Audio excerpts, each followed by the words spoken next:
If you've used any of the Access 2010 web database templates, you've used a navigation form. In the Contacts web database, the main form is a navigation form. It contains a navigation control, which in turn contains several different forms and reports, and allows you to easily switch between them. In effect, putting a navigation control on a form turns the form into kind of a switchboard or homepage for your database. This is particularly useful for web databases because the Access navigation pane is not available in a web browser.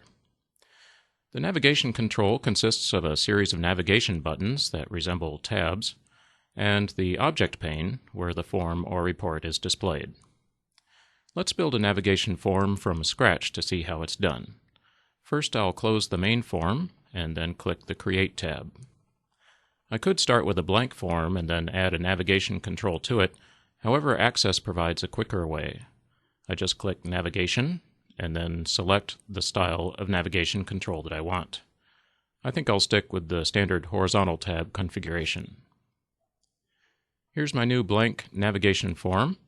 I'll close the field list and open the navigation pane.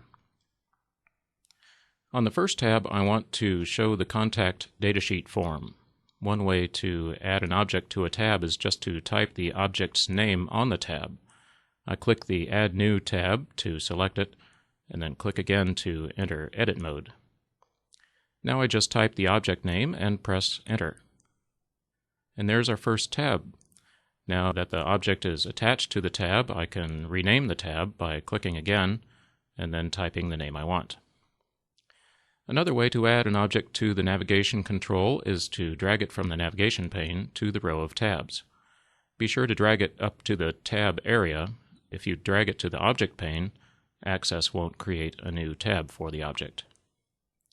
I can also add a blank tab by right-clicking in the tab area and then clicking Insert Navigation button.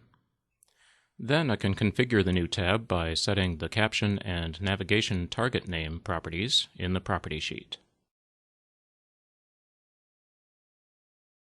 If a caption doesn't quite fit, I can widen the navigation button a bit. And I can delete a tab by right-clicking it and then clicking Delete. This just deletes the tab. It does not delete the object that was displayed on the tab. Before I go any further, I'll click Save and accept the default name of Navigation Form. Now I think I'll change the label in the form header to Home. Also, I can change the caption of the form to whatever I want. I right-click the form, click Form Properties, and then I think I'll set the caption property to Contacts Database. This doesn't change the name of the form, just the caption that displays on the Document tab or the title bar of the form. I can also apply some formatting choices to this form if I want. For example, on the Design tab, I can select from pre-designed Office themes that set the default colors and fonts for the entire database. I can just preview the themes by hovering over them and looking at the live preview underneath. For more detailed formatting of the navigation buttons, I can select a button or a group of buttons, and then on the Format tab, I can select from a variety of quick styles and shapes for each one. Now I'll save the form, switch to Form View, and see how it works.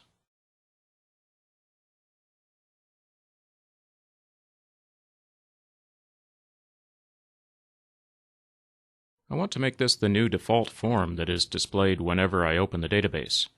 To do this, I go to Backstage View and click Options. I click Current Database, and then under Application Options, I select my navigation form as the display form and also as the web display form. The web display form is an important setting if you plan to publish the database to SharePoint because the navigation pane is not available in a browser. And after publishing the database to a SharePoint server, here's how it looks in a browser.